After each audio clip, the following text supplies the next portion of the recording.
Super excited to have you guys. Yesterday was amazing. I actually feel like yesterday's call went amazingly well when it comes to the feedback that I received, the homework that people sent in. For anybody that did send in a layout, that was fantastic.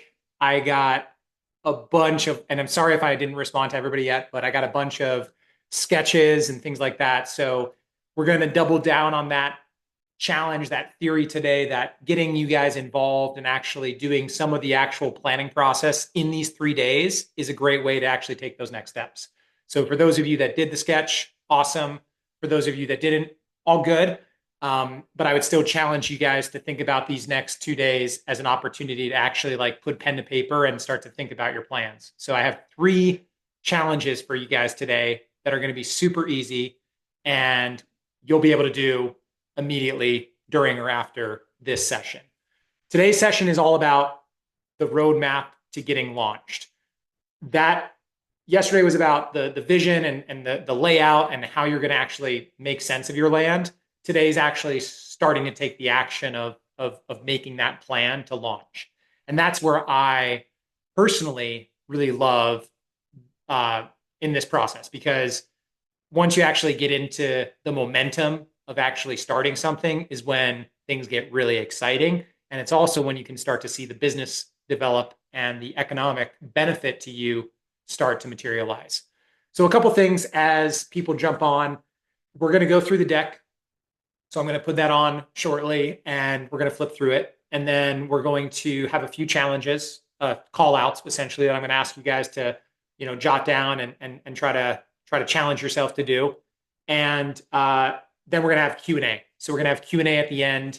There's 2 things here that you have on the Zoom webinar. You have the chat box, which I'm seeing people jump into, which is awesome. So use that as like the informal way to communicate, shout outs, talk to each other, explain some things, maybe questions internally that you want everybody else to see. If you want a Q&A just for me to see, then you use the Q&A box, which is also down there. So the Q&A box, throw the questions in throughout the 1 hour that we have here together. And then I will use the end of this session to go through the Q&A. Please stick around if you can at the end, because that is the Q&A where we can actually have direct dialogue. I'll try to remember this time to take the slide down at the end so that I can see, that you can see me at least face to face. And then hopefully one day we'll get to meet each other in person, because this is why I do this. I do this for the community. I do this because being a part of this broader experiential hospitality glamping community is really what I'm passionate about. And hopefully you can see that in the way that we share. So without further ado, it looks like we have just about 100 people on right now. That's great. Let's jump in. So as I pull this up, I'll explain a little bit more. Today is going to be all about, oopsie, opened up on the wrong slide. Today is going to be all about basically the common mistakes, the things that are holding you back from taking that next step in your Glampground plans. And again, this is for people that might even be just doing one glamping site in their backyard or a bigger glamping development project. As long as you have the desire to start a glamping business, this challenge is for you. And the principles apply whether or not you're doing one site or 100 sites, because everything that you have to do is the same. And that's why part of the challenge that I like to give people in general is always thinking about, well, what is the size that you are most comfortable with? Don't overextend when you think about your glamping business, but make sure that it's big enough, because the inputs that you put into it, from your time, your effort, the permitting, the marketing, all of that is going to be the same whether or not it's 1 or 10 sites. The difference is obviously the investment in all of those different sites. So economics is going to be a part of what limits how many you can do. And the economics, by the way, that's tomorrow's session. So we're going to talk all about how to finance it and the mechanisms that you can use to make that happen. But really, at the end of the day, the inputs that you're going to talk about here today are going to be similar whether or not it's 1 or 10 or 100. So it's important to think about that as like your true leverage. When I think about projects, if I'm going to do something that can only get one rental each night out of it versus 10, that's a little bit less exciting for me because I know my work is the same, if that makes sense. So, um, but it also gives you some confidence that you don't have to overextend as well because all of this applies no matter what.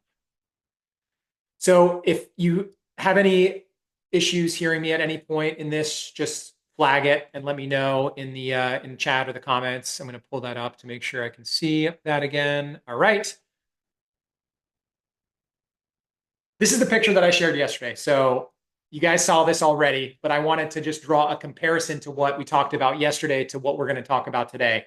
So yesterday was all about how you were going to actually make sense of the land that you have or that you're getting to create a glamping business.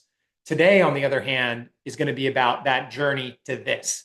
And this is what we want to get to in 6 months. And there's a story actually that I've heard before. And whether or not you love him or hate him, he's an interesting character, Elon Musk. Completely unrelated to glamping, but very relevant in popular culture, right? He just landed that rocket on the chopsticks. But there's a story about when he purchased Twitter that he was on the plane with a bunch of executives and people that were talking about how they needed to move a data center and it was going to take them like 6 months to a year to move this data center from one location to another, all the computers and things like that. And he simply asked the question like, why? Like, why does it have to take that? Is it bureaucracy? Is it limitations with labor? Like, there's a lot of reasons why people make these longer timelines for why things have to take so long. And I'm not saying that everything can be condensed, but what he did is he said, let's go there right now. Let's turn around the plane. Let's go over there right now and let's do it ourselves. And he physically, like, he rented trucks. He loaded the servers on. He bypassed some of the, maybe the normal requirements for how you would move those computers. And they moved it in like a few days or a week. Again, love him or hate him, that's what he did. And I guess what I'm trying to say is that timelines can often be compressed. And that's why you're here today, is because you want to actually do something. You don't want to take 2 years to do it. And so that's the first thing that we're going to be addressing, is this idea that launching a Glampground takes years of planning. And maybe you're already in those years yourself. I know that it's easy. I've talked to a lot of people that are well into a year or 2 years of thinking and planning about a Glampground or a glamping business. That analysis paralysis that we talked about yesterday is real. And unfortunately, if you stay in the planning stages, you will probably never do a Glampground. You will never have a glamping business because it is so easy to let those years pass by.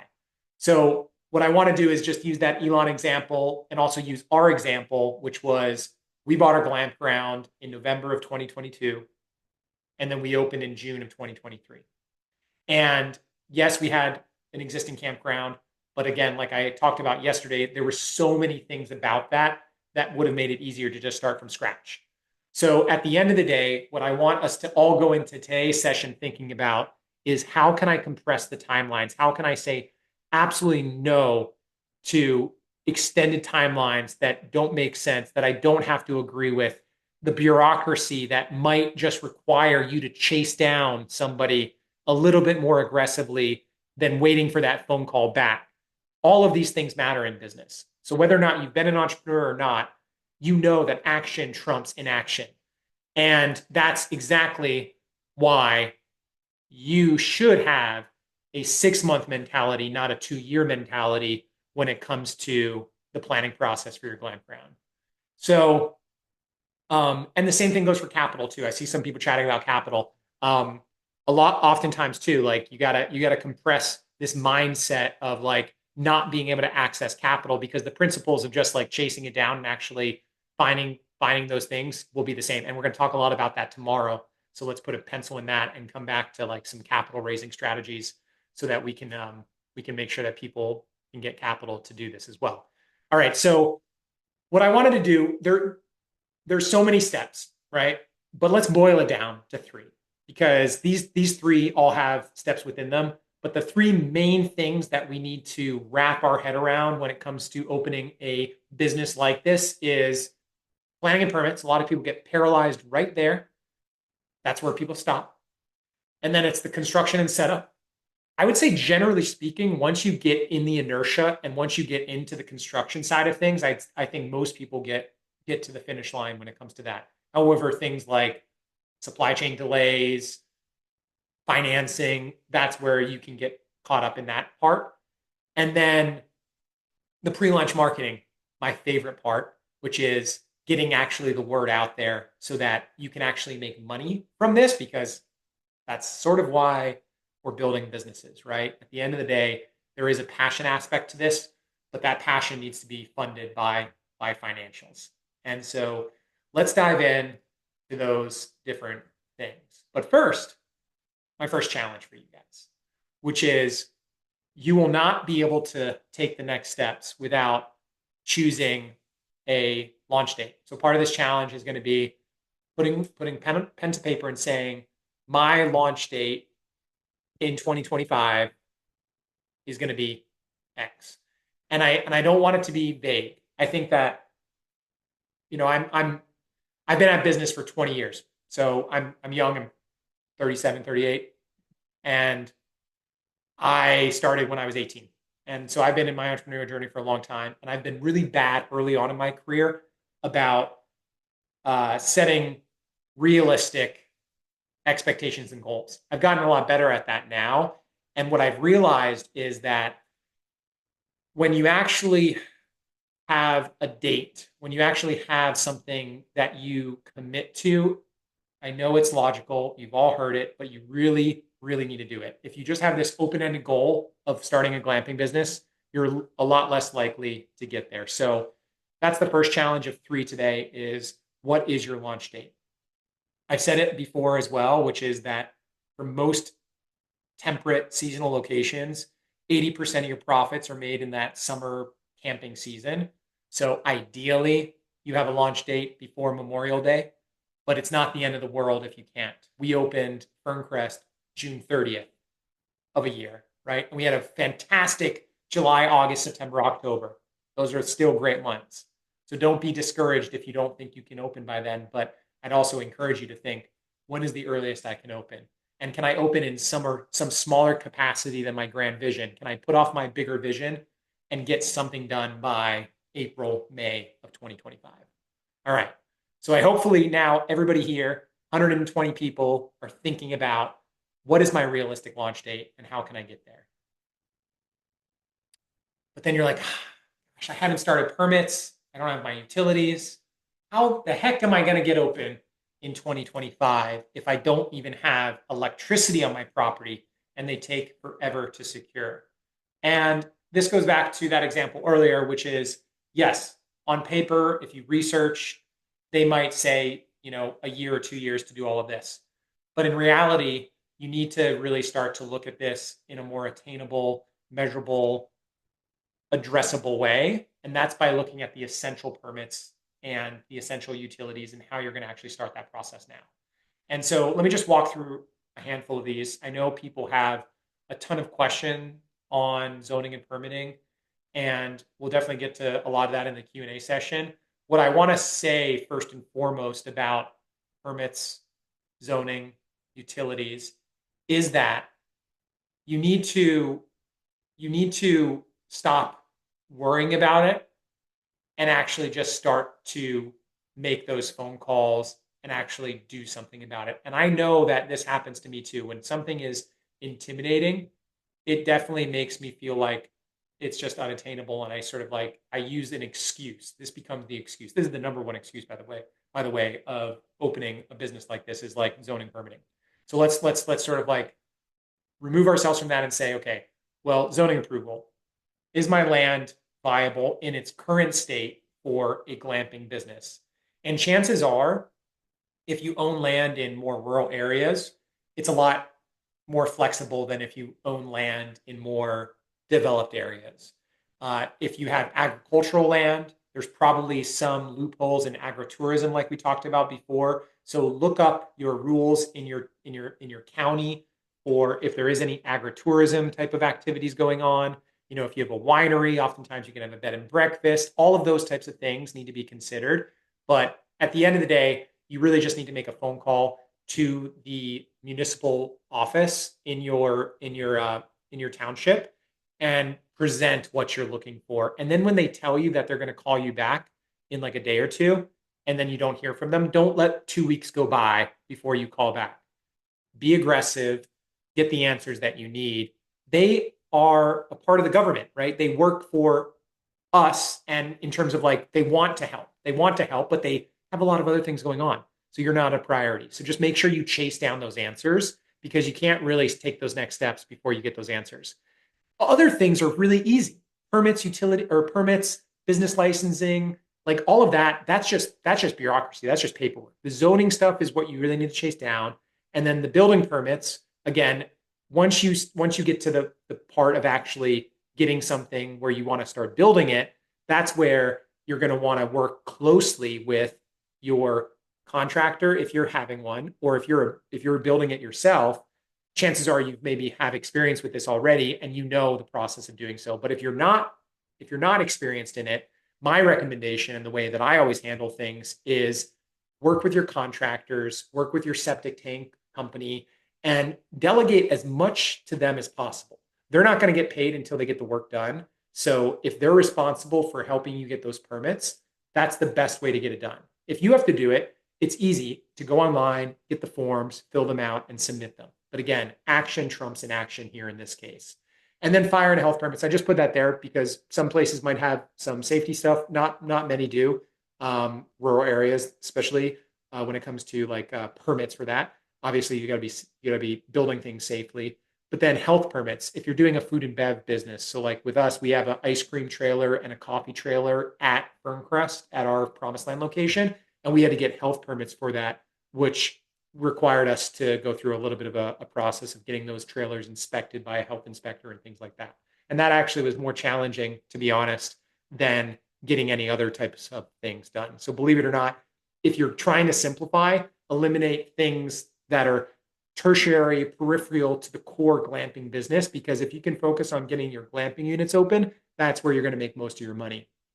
And then the last, but definitely not least, if you need utilities, I would say you got to get on that ASAP. And that would be a call to your utility provider. So that's not a call to like the township. That would be a call to the actual, say, electric company to make sure that you can get a pole dropped in and everything like that. I can go into more details about that, but I'll leave that conversation with a story, which is we had to get electric service upgraded the first year that we bought it, and we called too late. We called like, I don't know, it was silly. We called a couple, 2, 3 months before we wanted to open, and the utility company said it's going to, like, the transformers are out of stock to put on the poles, and it's going to take, I forget, it was over 6 months to get the electrical service upgraded to our property. And at that point, I pivoted because I wasn't going to take that as an answer to not open. And I got solar, and we actually did off-grid solar for the first year as a supplemental power source to get up and running. And I spent, significant $15,000, $15,000 on getting solar up and running to get that electrical needs that I needed, but it bypassed that bureaucracy. So let that be just a tiny bit of inspiration that there's not just one way to do any of these things. If a building permit is an issue and you can't get a building permit because of a specific thing that is standing in your way, well, then pivot and change it slightly. Change your plan. If you can't get a septic tank installed in time because or the perk test didn't work out in your favor and you're going to have to put more money into a more advanced sewage treatment plant, well, then rent a mobile bathroom facility for the first summer so that you might be spending, a prettier penny, but you're not actually spending the $50,000 up front to get that more advanced sewage treatment plant. You're spending $1,000 or $800 a month on a trailer that has bathrooms in it and they come and pump everything out.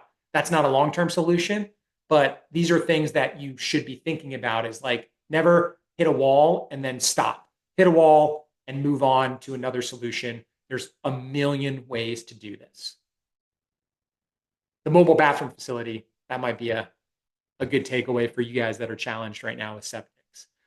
Same thing with solar. Solar is challenging with air conditioning, but most DIY solar kits these days can do a lot when it comes to like everything else. You know, everything from even like mini fridges to microwaves to lights. You can do fans, and the vendor that the brand that I like to use, by the way, if you're looking for a good DIY solar, this is not like the type where you're bringing in like a solar company. This is you doing it yourself.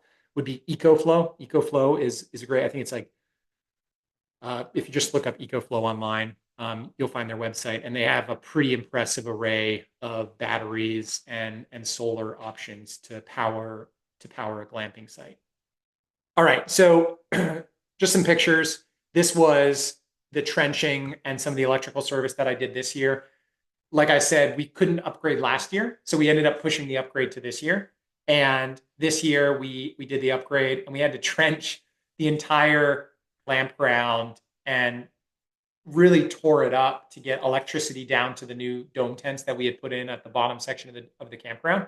And it definitely created some like disturbance for about a week of that. We were able to segment it off, but my moral of this story is that if I had planned a little bit better earlier on that first year, then I wouldn't have had to dig up all the finished areas of the campground to get the electrical in there at that time.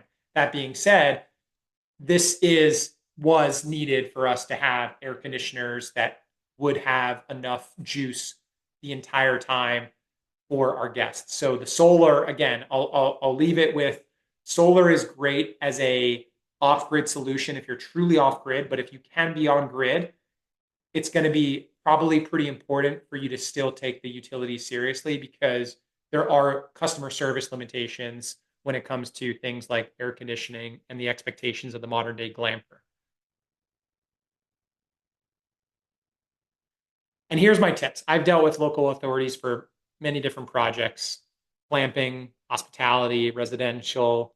And the main takeaway that I'll give you is that they are people. And there are processes and there is bureaucracy, and we all love to complain about bureaucracy. But at the end of the day, they are people, and people have a tendency to be able to be worked with if you establish open communication, if you identify key decision makers, and if you address and anticipate and address concerns, common concerns, and then if you offer creative solutions and compromises. And honestly, I didn't put it here. Sometimes you just ask, just beg. sometimes that's what it takes. When I was doing the utility upgrades that you saw in the previous slides, the municipality that we're in has one like guy. He has one guy, and then he has a couple others that like are his assistants, but essentially one guy. So he works 2 days a week. And then this is common in a lot of areas, rural America.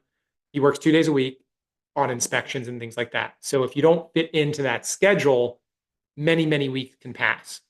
But you know what happens when you have a direct connection with him and you put the effort into knowing when he's going to be at the office, and you're showing up and you're saying, hey, here's how it's going to impact my business if I'm not able to get this electrical service inspected and installed. And lo and behold, that sort of direct connection of like business owner and the idea that like you're not just trying to get something done to get something done, but it's really your livelihood. There is a direct connection that you can make. And I know some of you might say, oh, my building inspector guys like hate people and they're never going to take that. No, you really got to develop that connection. And then what that allows you to do, and what it did for me, was he said, okay, you know what? I'm not going to even have to come out there. I saw the work before. Send me pictures and I'll approve it, the trenching and everything like that by picture.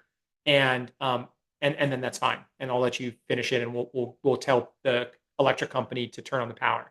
And so that's what literally we did. by putting myself out there, by getting in front of him, I bypassed the challenge of getting on his schedule by allowing him to just have me send him pictures. And I'm not the contractor, I'm just the business owner, but he accepted those pictures and we got our power on.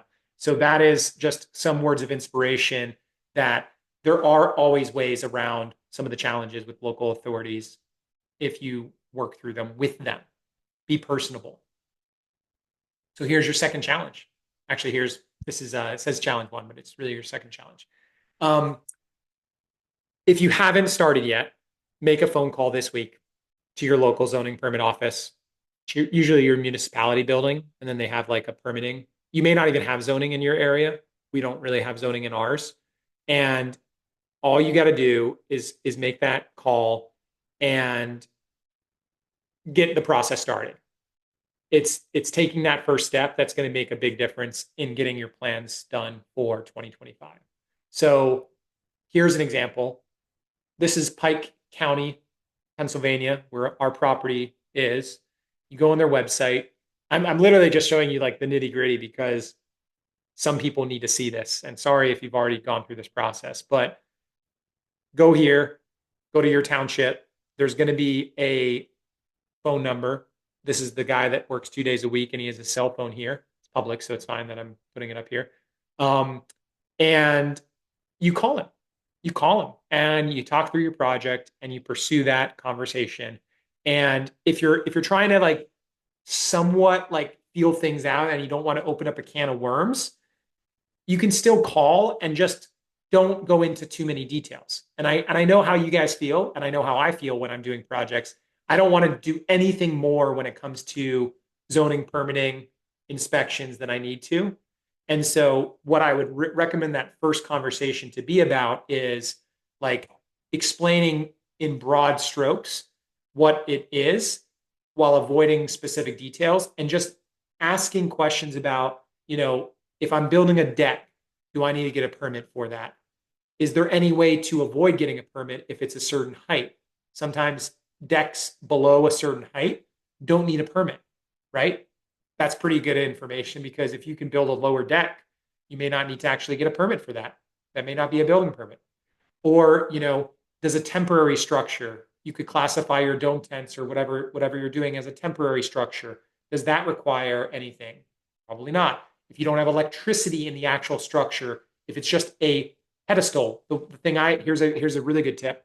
The thing I learned is, we're as a campground. So if you classify as campground, maybe you do a pedestal next to your platform, just like an RV hookup would be. And that is a much easier process to get the green light on than trying to wire up a structure. And actually, you don't have any inspections or anything of the structure because there's nothing electricity in there. And then just like an RV, you'll run an extension cord to that hookup and then power up your tent that way. So there's a lot of simple ways to do this if you just try to think outside the box and you try to think inside the box, fit into the mold of the existing parameters of what these people are looking for and how they want to check things off the box.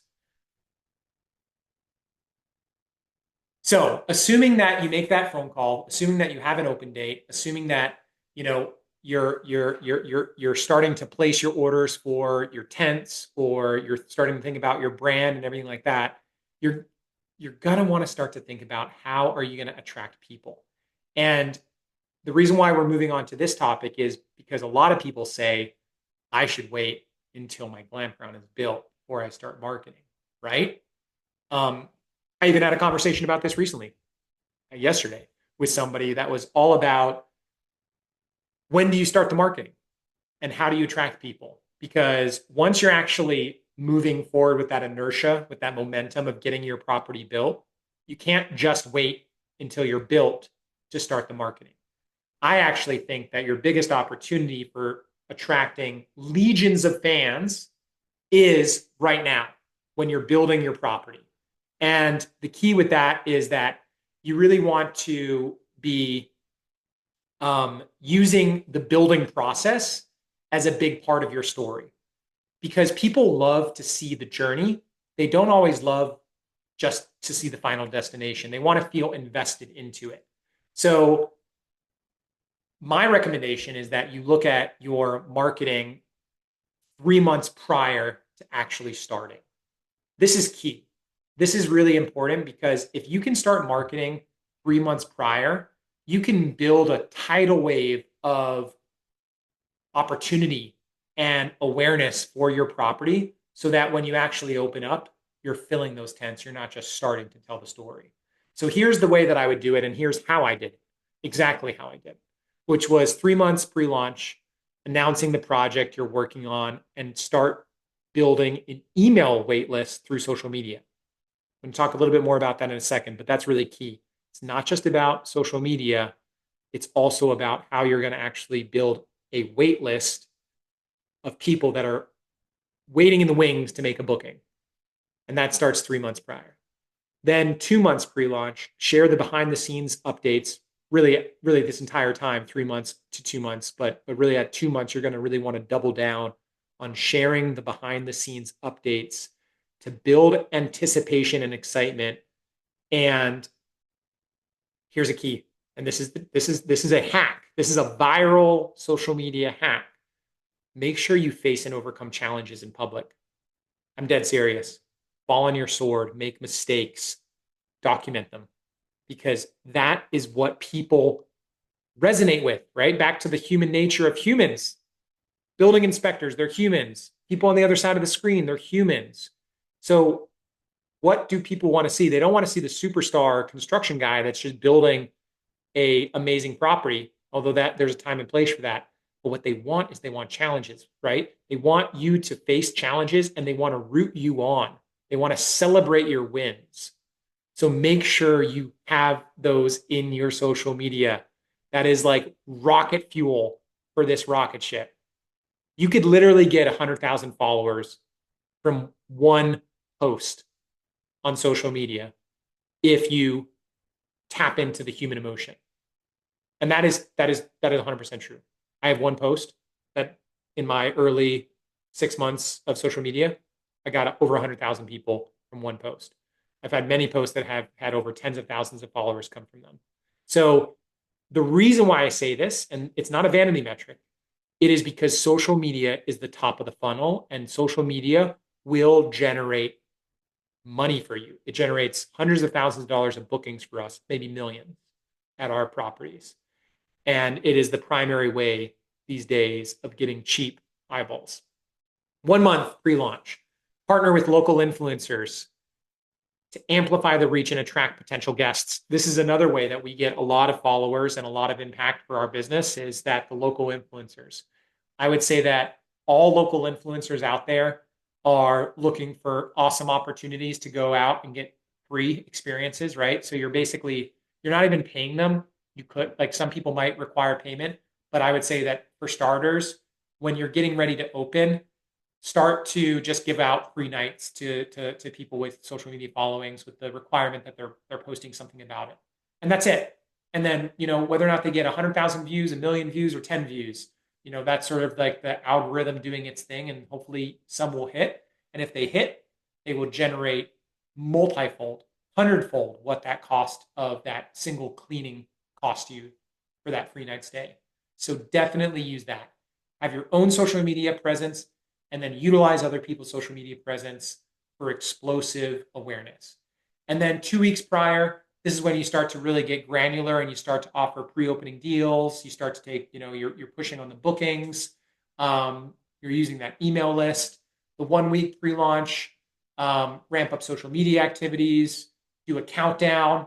Like, have you ever followed anybody on social media and they're like, 10 days until X, or day 6 of X, right? Like, numbers and quantification are a great social media hack as well to get people's attention and to get them to follow along.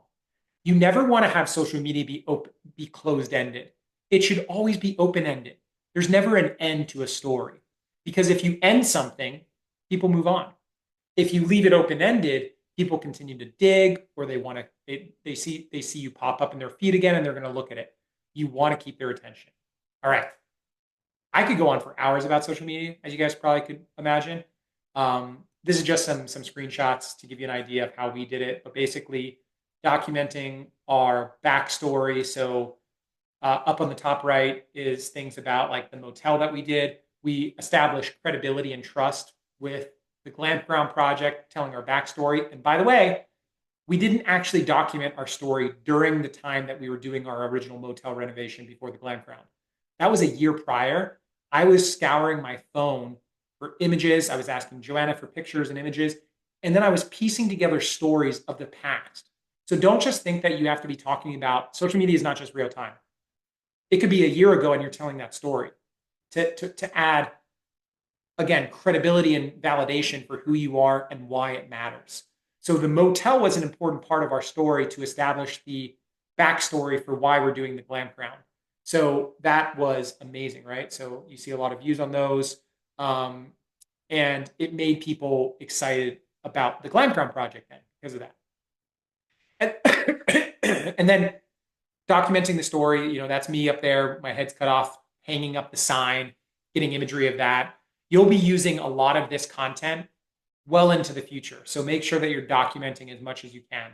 And then announcing it April 28th, 10 a.m. We had a very specific open of the website and sort of like the announcement side of things. We started taking bookings 3 months prior to opening, which was an amazing way to generate revenue and cash. We'll talk about that tomorrow more, to actually finance some of the project. And that has ultimately resulted in, since we actually started our glamping project, we have like 340,000, 330,000 people on Instagram. We have 250,000 on Facebook. So collectively, we almost have 600,000 people that follow the backstory, and they generate a lot of revenue for us in the bookings that happen. People go to those properties because they follow our story. So do not be scared of social media.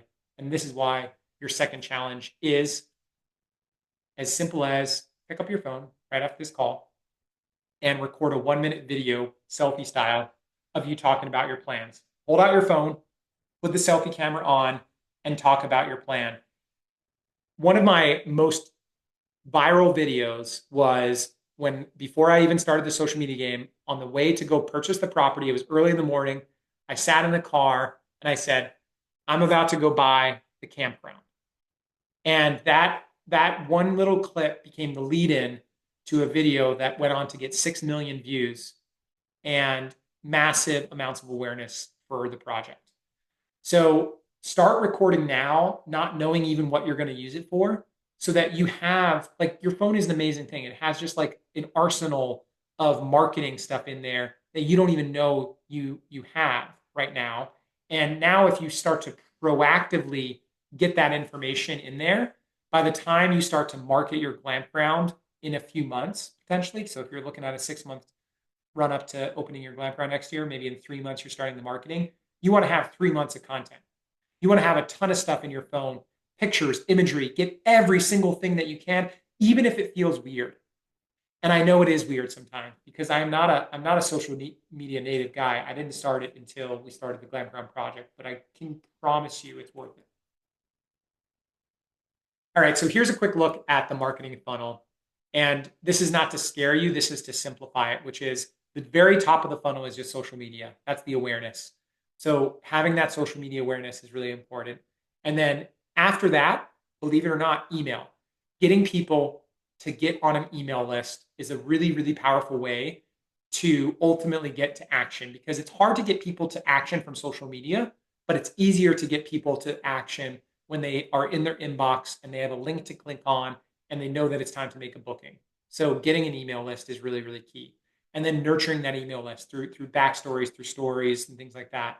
So as you go out through this process, you can make sure that you're using that email list to get that really committed folk. It's the committed folks that are on email, not just like again, you have a ton of social media people, but then you have a much, much smaller email list. So, and then converting the email subscribers to property guests by highlighting the property, by giving them a deal, by announcing things through email, things like that.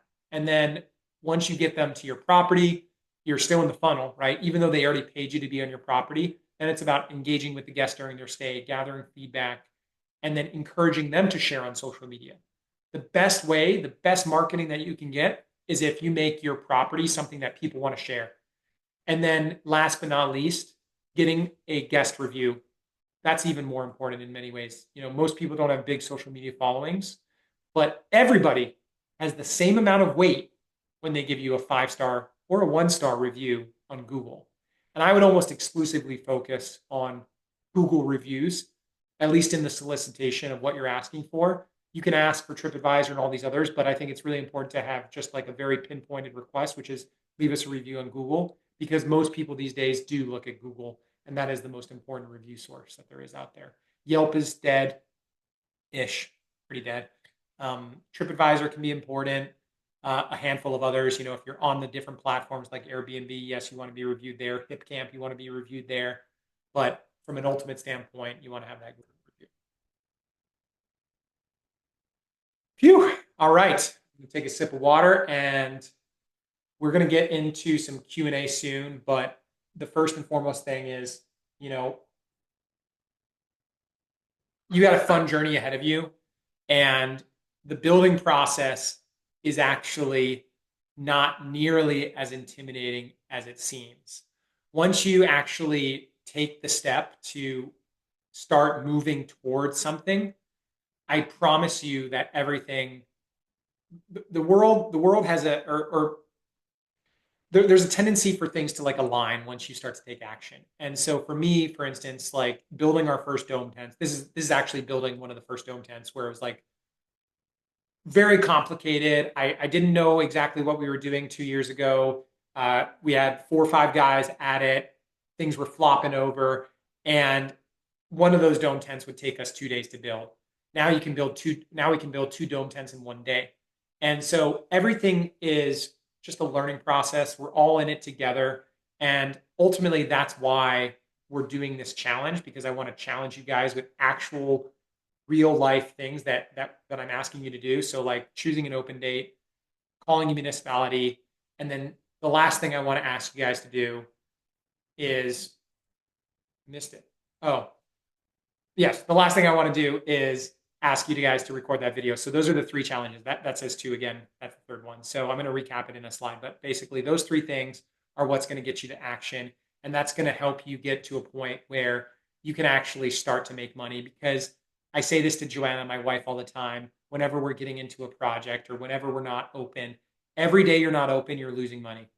Especially when you're spending money and you're getting something, you're actually starting to build something. It feels like you're just bleeding. Everybody can attest to that. That's done any type of construction project. You're in a constant state of bleed, and you got to stop the bleeding. So you got to open. And that is the importance of speed. Getting to open is critical. And that's why this challenge exists. And that's also why the Dome 10 event exists, and why we're in this period of time right now in October and not waiting until next year, because then you're going to miss the window of opening something in 2025. So sorry, I bounced around there a little bit. This is the slide I was looking for. Here's your homework. Take a screenshot, jot it down. My email is, here's my email, guys. I'm going to send it right here in the chat. So, or actually I'm going to send it. Yeah, I'm going to send it in the chat. You guys had it from yesterday, but send me your homework. If you have a sketch from yesterday, send that to me as well. I have a little secret. I'm keeping track of people that send in homework, and I'm going to have a surprise tomorrow for the people that do their homework. So tomorrow we're going to have a little giveaway, and the people that do their homework are going to be rewarded. So anyways, do your homework, send it in to me, and that's my email right there, brian@lintonhospitality.com.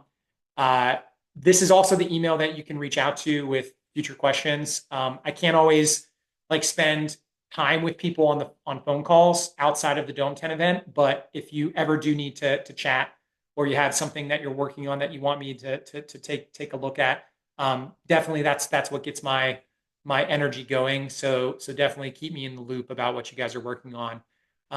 What I'm working on right now, and what we're going to go into with Q&A, is the Dome 10 event. So this 2 weeks, so ending next week, is the Dome 10 event, which is all about getting people up and running for 2025. So the challenge that I'm doing here online yesterday, today, and tomorrow is all about giving people the knowledge that they can take the next steps. And then the actual tools, the actual like physical infrastructure is something that we're trying to solve for with the Dome 10 event. So although it's probably just for people that are interested in geodesic dome tents, or hot tubs or saunas that we also manufacture, this is like a really great opportunity for people because not only is it about the equipment, it's also about the knowledge and the know-how and the support from me and our business to make sure that you can actually take those next steps and actually get something done. So there's 3 ways that we're working with people. One is if people just want to buy one dome tent from us and get some support, that's a done deal. Like buy a dome tent by next Friday, put it into the order form, and you've checked one thing off the list. You've actually taken action and you've started to actually move towards opening something next year. Even though I know you have a lot to do between now and next year, at least that's the one step of action. So that's one thing. The second thing we can do is we can actually work with you on a bigger project. If you have a beautiful piece of land, you're within a few hours of a great population center, and you really think that we know what we're doing when it comes to branding and marketing, and you also like who we are, then I want to talk to you guys about franchising.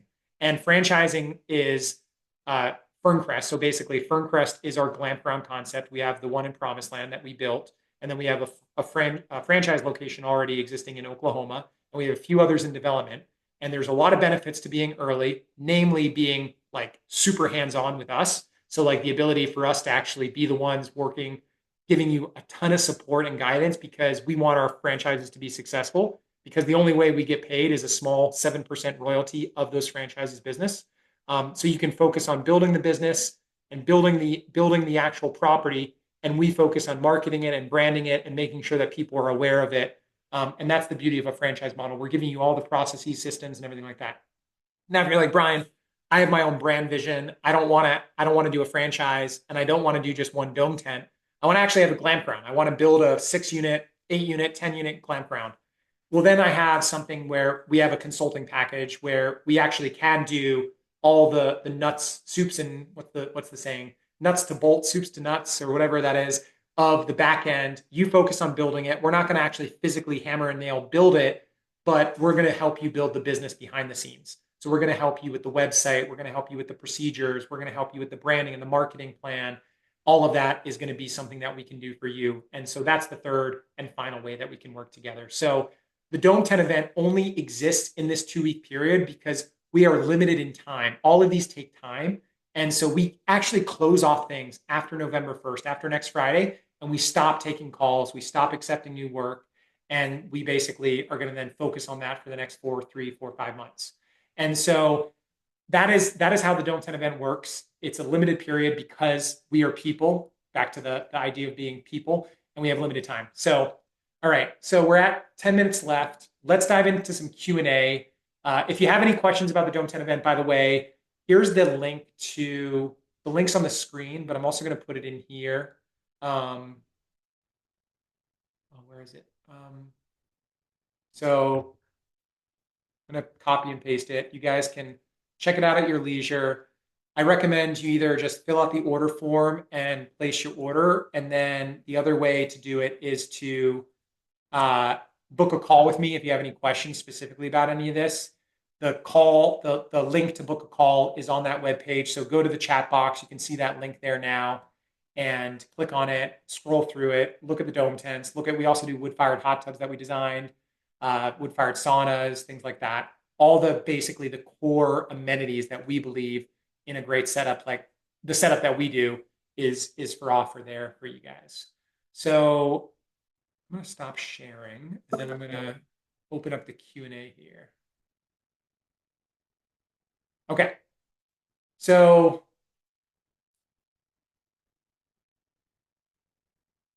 we got some Q&A. Can you elaborate on the ratio of family to couple tents? Yeah. So Megan, my recommendation is it really depends on your market, but glamping is a very family-oriented activity, but it's also a very romantic activity. So It really depends on who you're marketing to. My model with Ferncrest is a campground setting. So the campground setting lends to the idea that it's going to be a little bit more family oriented, groups of people coming out. So I've seen a lot more families come. That's been one of my shortcomings with my original Promised Land location because that location was really designed with smaller dome tents, the 16-foot diameter dome tents, which are more tailored towards couples.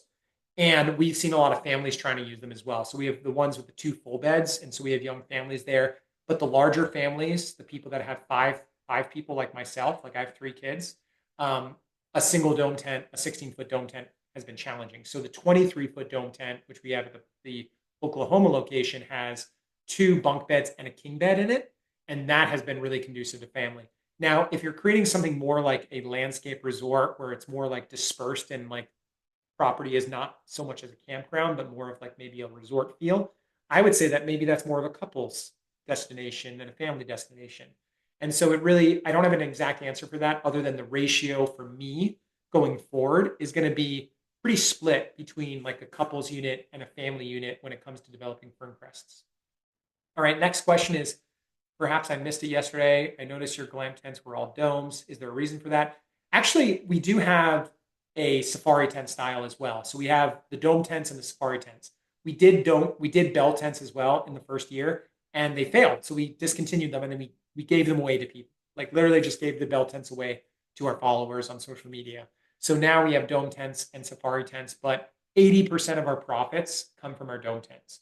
The safari tents tend to have like the more traditional camping vibes to it. And although that has a space for it, they haven't been as successful because they're just not as premium feeling. They don't feel like a hotel room. They still feel like a tent.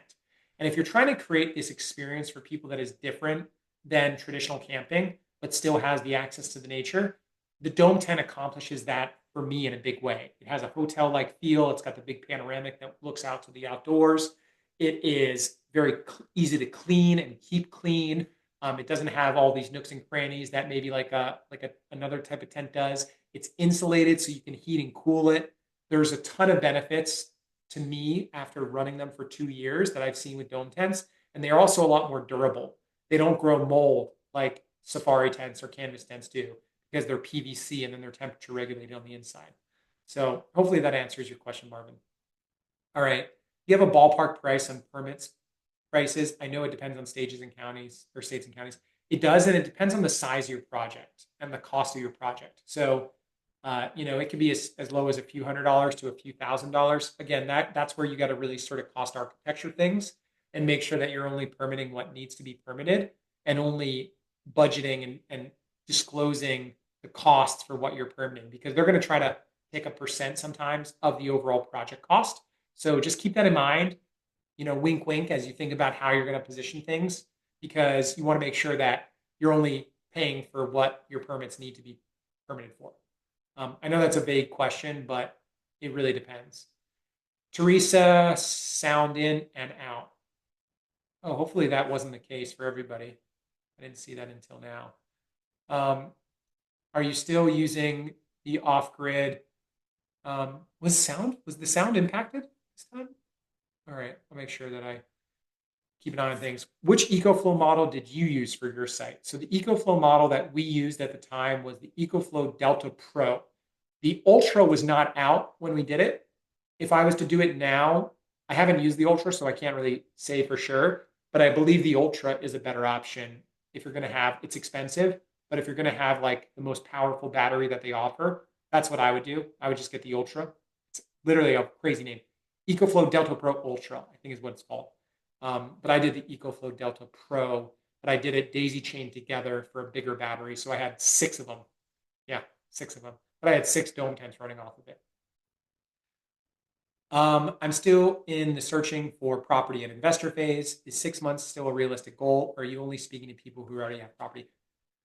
Great question. If you're on this call, the 113 people that are still here, you're on this call and you're still searching for property, don't be totally discouraged by everything that I'm talking about with 6 months. I would still say that, you're maybe not like, in a great spot to open by spring, but you're certainly not out of the race. If you're searching and you're really actively going at it, you could probably close something in 60 days. And if you're actually taking the steps now to prepare for that opportunity of closing, then you're not going to lose any time, because really everybody here that's thinking about ordering equipment or starting the process of permitting is going to have 30 to 60 days of all that planning process, as long as you're taking the next steps. So I would say find the land and do everything as you go towards closing to be ready for that process.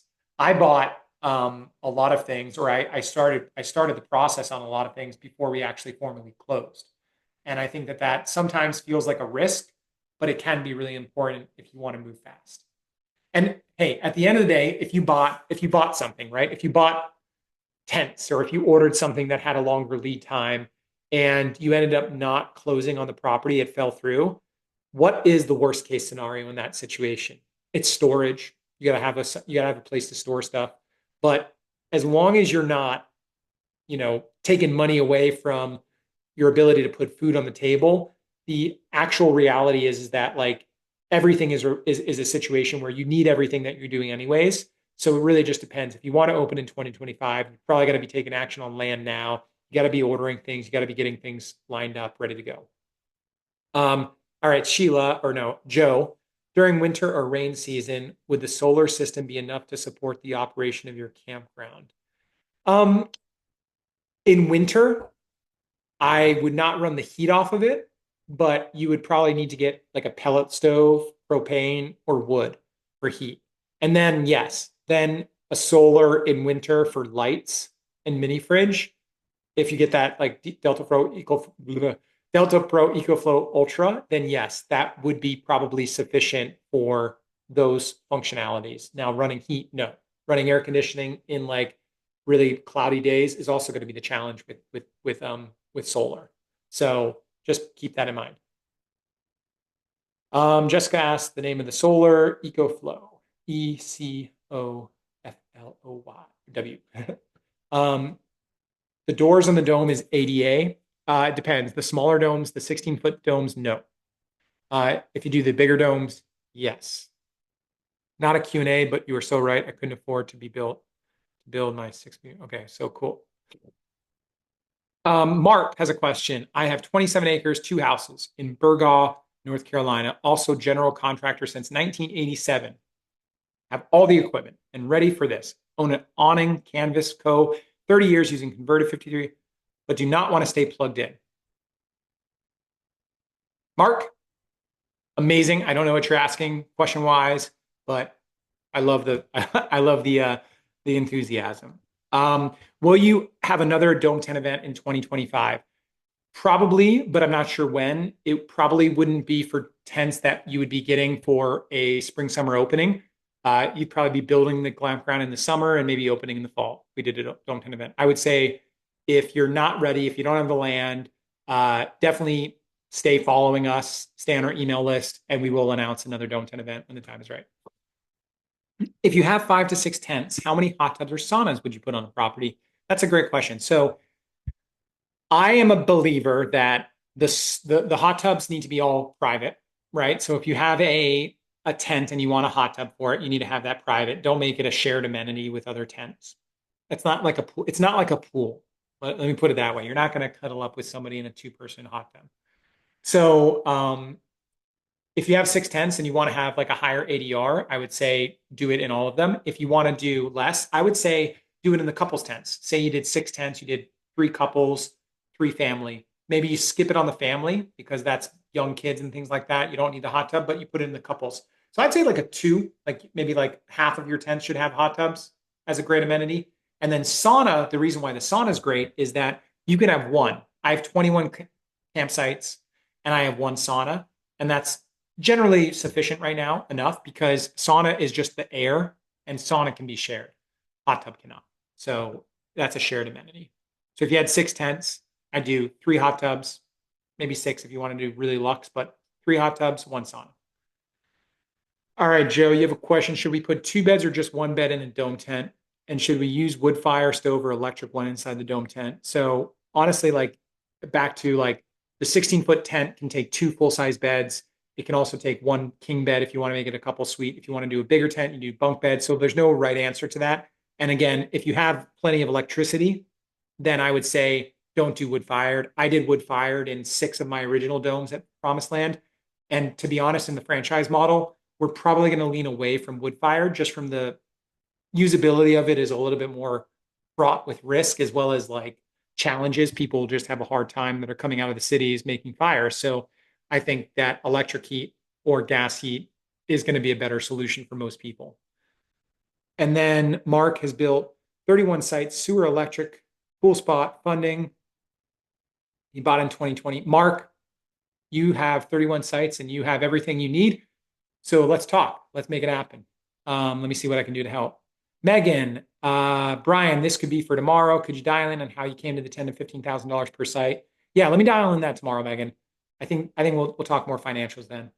And then somebody asked about consultation cost. So if you want to actually do like a one-on-one call with me outside of the Dome 10 event, it's hard, honestly. And this is not to say that like everybody should want to like pay for consultation, but I don't really price it because I don't have the ability to do, I don't want to fill up my calendar with consultation calls. But if you really want to have a call, you really want to have like a hybrid consultation solution for a project that doesn't include building everything soup to nuts, then shoot me an email, brian@lintonhospitality.com, and I can try to put together something for you that would make sense. Did you find it beneficial to join a local chamber of commerce or something similar? No, I'm not in the local chamber, but we are in like the Poconos tourism thingamajig. So yeah, those types of things for a few $100s, they don't hurt. But I would say that they're not nearly as important as they seem to be, especially because you're going to be so focused on your customers. You're going to be so focused on attracting people outside of the area that it's really not about your local impact is important. Don't get me wrong. You want to be a good business owner, a good steward of the area, but your customers are not coming from the 30-minute radius around you. They're coming from the 3-hour radius. So just keep that in mind when you're thinking about what organizations to join, and where to put your time and efforts. Because you're not a restaurant, right? If you're a restaurant, you want to be super involved in the local community and make sure that you're visible because the locals are going to be your patrons. That's not necessarily the case with your glamping destination. All right. Lindsay asked, any tips on coordinating maintenance in the early days, cleaning services, mowing, snow removal? My home is 45 minutes from my home, or my land is 45 minutes from my home. I'm hours and hours and hours from my land. Our campground, our hospitality projects, I do not go to them all the time. So yes, I recommend that you got to have good processes in place. You got to have good technology. We use a tech stack that allows us to really monitor things and provide exceptional customer service and have a maintenance person as well. So small team, rate pay, super tightly managed, but we don't have to be there all the time. And I think that's key.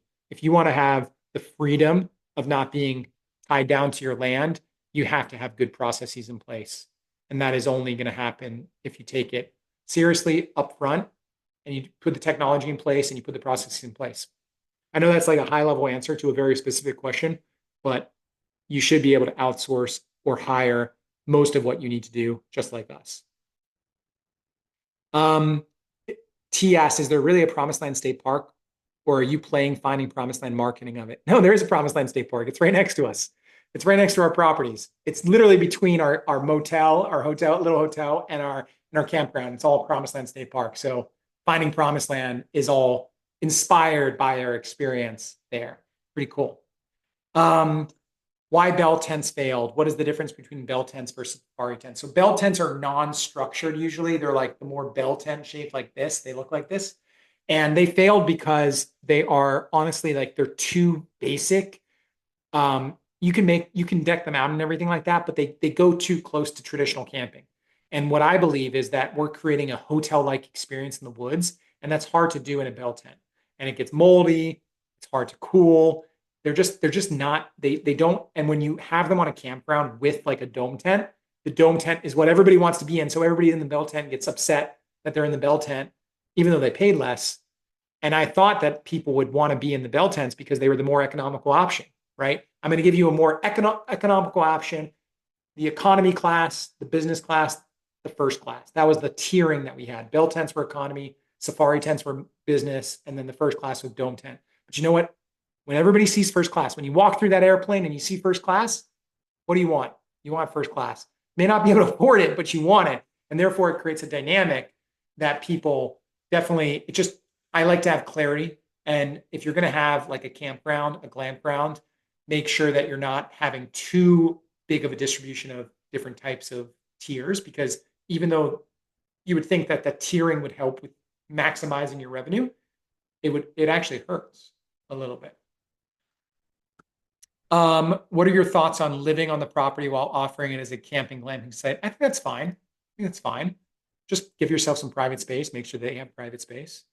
Mary, how much time do you and your wife need to spend on property during the camp season when your glampground is open? I'm getting hung up on choosing a location because I'm trying to find a place where I'd be okay living 4 to 5 months. I don't live there during camping season. I spend about a day or two every 4 to 6 weeks there. And I say that just to give you guys confidence that it's not that you shouldn't spend more time there. Frankly, if I spent more time there, I'm sure the patrons would love it and everything like that. But the reality is that we're building our business and trying to create processes so that we can actually manage everything and not have to be in one specific place. So we have a manager, we have a maintenance person, a cleaner, and across both properties, right? We have the motel and then the campground, 31 units. So at any given time on a weekend, if they're all full, it's a busy business. But believe it or not, about 3 people can handle that. So if you want to delegate, you want to pay other people, there's room in your margin to actually pay other people and still make profit. Now, if you live there and you represent one of those people or all of those people, you make more money because you're actually getting pay that you're paying other people to do that work for. So it really just comes down to an economic decision as well as a process decision. All right. So then we have Laura. How do you set up your bathhouse, gang of toilets or private toilet, sink and shower? We have 2 bathhouses at our property. Right now it's gang of toilets and then private showers, men's and women's toilets and sinks, right? Like separate, and then unisex private showers. That's how we did it. You don't have to do it that way, but we have a campground setting. You want a more premium setting, maybe you make it a little bit more private. Do you have any ideas for good contractors? Yeah, you gotta network. Honestly, the only way to find good contractors, do not find them on Facebook Marketplace or any place like that. That's where you find a lot of garbage. Network with people that did work in the area. Reach out to just anybody you can. It doesn't really matter who you reach out to. You just want to get recommendations for local contractors. Do you close before you know the local authorities will support your project? Lance said, do you close before you know the local authorities will support your project? I'm not sure what you mean by that, but I think you're saying like, is it worth pursuing if the local authorities don't support it? I think you just got to modify until you find a way to have them support it. Unless it's a firm no. There are some places that it just may not be worth doing it, but that's far and few between. Most places where there's a will, there's a way. And then regarding the power, how do you have the convos to determine how much you will need for power, water, and sewage? Honestly, with the power need, I would talk to an electrician who might be able to give you those answers. But then if not, you need to get an electrical engineer, which doesn't have to be an arm and a leg. There's a lot of great, if you just search online for electrical engineers in your state, you can find an electrical engineer. But generally speaking, here's what I would do. I would look at, if you've ever been to an RV site, you know that there's like 30 amp hookups and 50 amp hookups. Believe it or not, our dome tents are on 20 amp hookups. And 20 amp hookups are the 16-foot dome tents. Now, if it was 23 foot, I would probably do 30 or 50. But if you're going to do what I did, which was almost treat it like an RV site with a pedestal for the power to get there, because that's going to be a lot easier for you to get it approved that way, go ahead and do 30 or 50. And when you look at your amperage of your campground, of your property, say it's a 200 amp service, which is like a traditional residential service, then it's not just 50, it's not just 200 divided by 50, because not everything's going to be using it 50 at one time. That's where you've got to talk to a little bit of an electrical engineer or an electrician to help advise you on this. But you might be able to fit 20 sites, 20, 50 amp sites. Again, I don't know. I'm just saying this off of a 200 amp service. Um, but I would recommend if you're setting up utilities and you want to have a bigger Glampground and you want to grow into it, make your service a little bit bigger. Maybe get a 400 amp service because you might as well get that bigger service up front than have to upgrade it down the road. So we have like 200 at ours now. We only had 100 and we upgraded to 200. And that's enough for us, believe it or not. So, all right. How is everybody doing? Can I get like are people, it says 100 people, but I want to make sure that there's actually people are still engaged. Good. All right. Perfect. Thank you for putting that chat. That helps me. Gives me a little bit of energy to keep on going through these questions because I'm going to keep on going. I probably got to end once I get through this list of questions. So if you do have any other questions, put them in the Q&A box right now, and I'll make sure that I try to get through them. Liability insurance. Oh, wait, hold on. Lost my spot.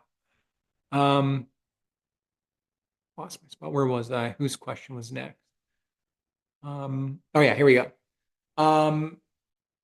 Do you have a liability sign-off sheet for each guest? Yes. When you are, so for liability, when you are taking bookings, if you do it as direct bookings through your own website, like we do, 98% of our bookings come from campferncrest.com. So go check out our website so you can see how a direct booking website should be. But 98% of our bookings come direct because we have good marketing. During that process, they're agreeing to terms and conditions. So they're checking off, that terms and conditions box, which is legally binding. When they make that reservation and they show up at the property, they have already agreed to those terms and conditions.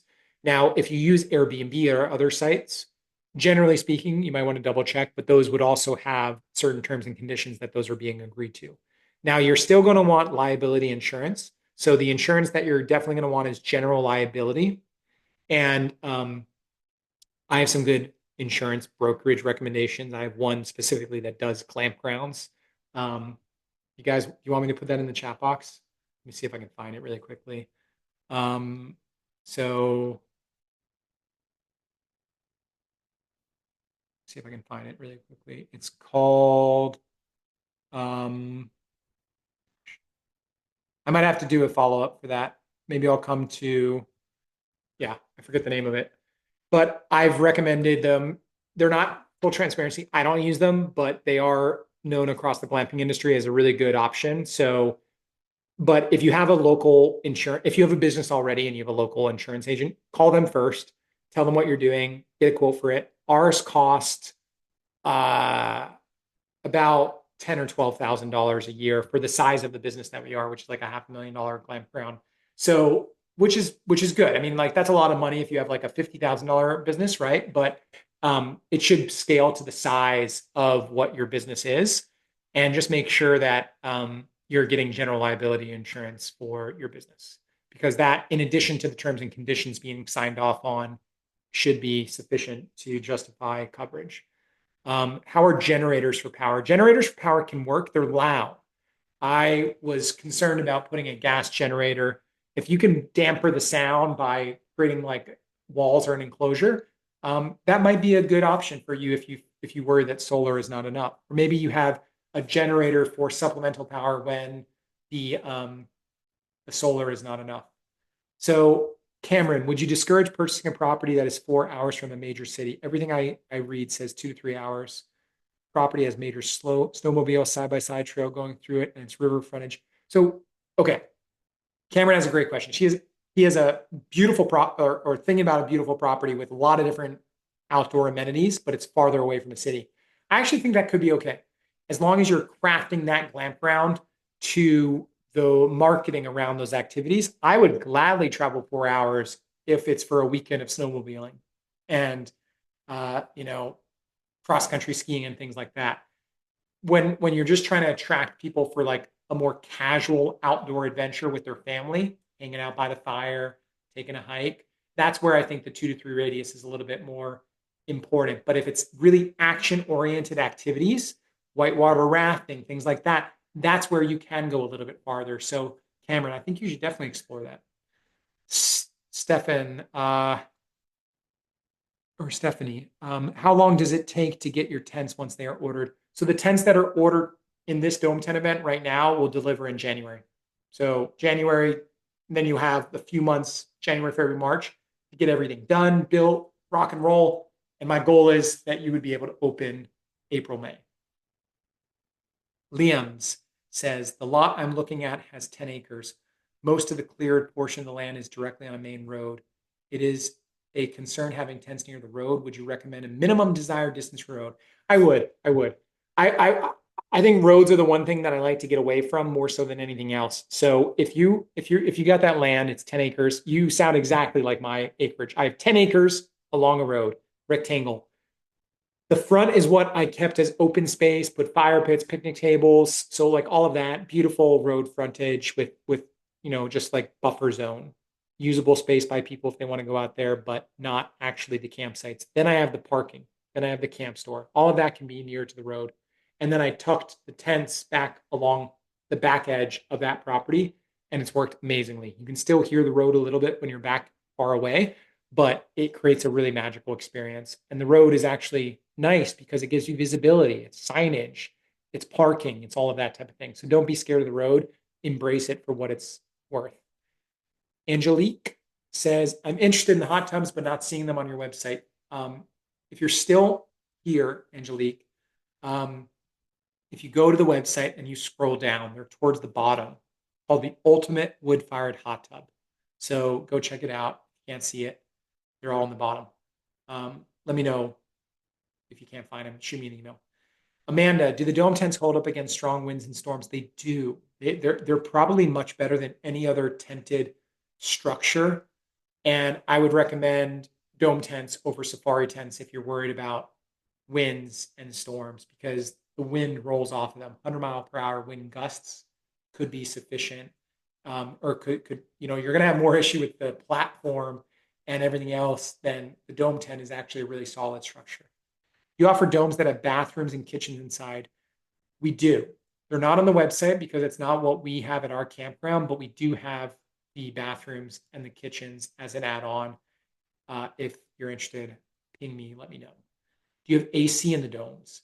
Jessica, yes, we do. We use portable air conditioners that vent out the bottom of the deck, but you can also do a mini split mounted on the wall with a condenser outside. Tanner, how do you manage your properties from far away? I think I talked about that already. How many on-site staff do you need in conjunction with the number of sites on the property? Like I said, 2 to 3. We have 30 plus sites across our hotel and our campground. Jackie, do you leave your domes up all winter? We do. Domes are great in the winter. You can find a lot of pictures of domes online that have them up all winter long because they are insulated and they're steel, and the snow goes off the side of them. So even if you had snow on top, it's gonna just shed off. So they're a great winter structure. Rob is doing an off-grid glamping campground. How do you handle linen and laundry? So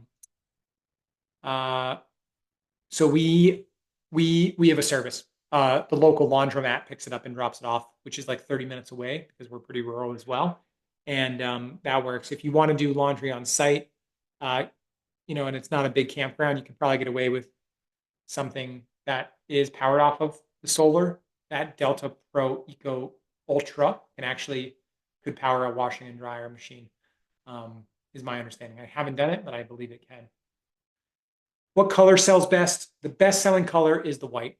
And I'd say that the second is green and then tan. Can you talk a little bit about your liability insurance policy, please? Matt, shoot me a message. I'll share more about that. I just can't go into it right now. I don't have it in front of me. Do you hire a partner with a linen cleaning service? Yes, Todd, we hire a linen cleaning service for the campground. For our hotel, we do it on site. And that's really just a timing thing. We didn't have the time to do it, and we just didn't want to handle it. So we pay a little bit more, but we get it all done. Do you have your staff stay on site? We do not. Staff does not stay on site. How close can these domes be to each other? About 50 feet. I recommend. These Zooms need to be recorded. Need to share them with the team. Okay, I have it recorded. I'll make sure I post it and we get it out there. All right, how do you provide Wi-Fi? We use Starlink. That's another Elon Musk reference, but Starlink. It's okay. How much do franchises cost? What's included? Do you have any in Mississippi? We do not have it. If you guys are interested in the franchise model, check out this website. I'm going to put it in the chat box for everybody that's still here. Looks like a lot of people are still here. Springcrestfranchise.com. That is the franchise website. Check it out, read through it, see what it would cost for you guys to make something happen. And then you can fill out a form there if you're interested in doing a franchise with us. I apologize for missing yesterday's. Could you let us know where to find the recording? I think I'm going to post them on YouTube, but I haven't really decided where I'm going to do it yet. But it'll be after tomorrow. And then the last is my land has power and fiber optic cable, but I'd keep it rustic and not power the safari tents instead of having a central charging area like under canvas. So our safari tents, we actually use a battery pack. So we don't have them wired. We have a battery pack that those tents get for each day. And those are great for off-grid solutions where you don't want to have it wired into a solar array. We charge them between stays and then we put them in there so that because the crest tents, the safari tents that we have at our campground do not have air conditioning and therefore that works for everything else. Jackie has a question, cost for consulting with you. Like I said earlier, we have this bigger package, which is like really comprehensive and soups and nuts, takes you all the way to the finish line. If we wanted to do like a one-off consulting type of thing, it's going to start at a few $100s, but it's not something that I traditionally offer. But for people that are in this challenge and everything like that, shoot me an email. Here's my email again, guys. Brian at lintonhospitality.com. It's in the chat box. Shoot me an email. You could charge for both in-person and virtual. I appreciate, Sam, you saying that. I enjoy doing these free sessions because it increases the community of people that I can talk to and reach. And it also does have an impact on my business overall because our business is to grow our business by helping others. So for people that do want to actually do something like build a dome tent or they want to do a franchise or they want to do a bigger project. So like when you are ready to do something bigger, that like the bigger consulting projects are what we want to do. Our approach is not having so much of a scattershot approach to things and working with too many individual people on smaller projects. It would be to work on a handful of people deeper, right? The franchises, the deeper, bigger picture consulting projects. And that therefore by hopefully helping people like this and educating them about the basics, that will perpetuate more opportunity for people to go out and find that land, find that capital to do a bigger project and then involve us. So, so the last question I see here is, do you highly recommend branding stuff for sale in your store? Yeah, I think the store is an amazing opportunity for revenue. So having branded stuff like this, you make a lot of not only revenue, but you can also get a lot of impact from growing your brand. So with that being said, the last way really, again, is this Dome 10 event. The reason why I have this going on right now is because there is an opportunity for people to work with us like in this moment in the next week or two. And so that's why I'm hosting the challenge right now is so that people that are inspired by this can go ahead and like be like, gosh, you know what? Now is the time. I'm going to go out. I'm going to order some dome tents with these guys, or I'm going to do a bigger project, or I'm going to do a franchise. And 2025 is going to be my year to make this happen. I've been thinking about this for too long. I want to make something happen. I don't want to sit on the sidelines. And that's what the Dome 10 event and that's what this challenge is all about. So with that being said, if you enjoy this, if you can see my genuineness in this topic, I hope that we can do something together. We have session 3 tomorrow, last session of the 3-day challenge. If you are doing homework, again, there's a surprise tomorrow. So submit your homework to my email. Make sure you send that in. If you're interested in the Dome 10 event, make sure you go to that website, fill out the order form, and/or book a call with me if you have any questions specifically about that stuff. And I would love to be a part of your glamping journey. And thank you again, guys. I will see you tomorrow.